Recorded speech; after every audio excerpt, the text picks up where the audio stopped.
يا هلا مرحبا فيكم. هذا الفيديو بيكون رسالة حق أي شخص حاب أنه يعرض نفسه في وسائل التواصل الاجتماعي، يعني يحاول يكون كرييتر بشكل عام، سواء كان مسوي فيديو ترفيهي أو تعليمي، شنو ما كان.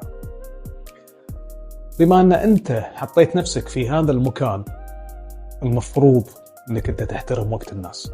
بمعنى مو معناته أنه صار عندك عدد معين من الأرقام اللي موجودة عندك متابعين اللي نسميهم احنا followers باللهجة العامية أو بالإنجليزية، هذا ما راح يعطيك أنت قيمة أنك أنت تشوف نفسك. لا، هذا راح يزيدك بأنك أنت تكون مسؤول أكثر بالتواصل مع الناس، بمعنى وفهمها أكثر.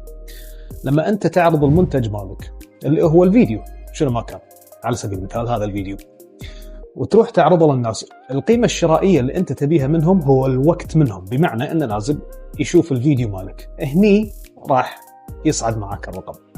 لما يدخل هذا الشخص ويقول لك مشكور، يعطيك العافية، أهلا وسهلا، خوش كلام، عجب الفيديو، لا تفكر بلحظة واحدة أنك أنت ما ترد عليه.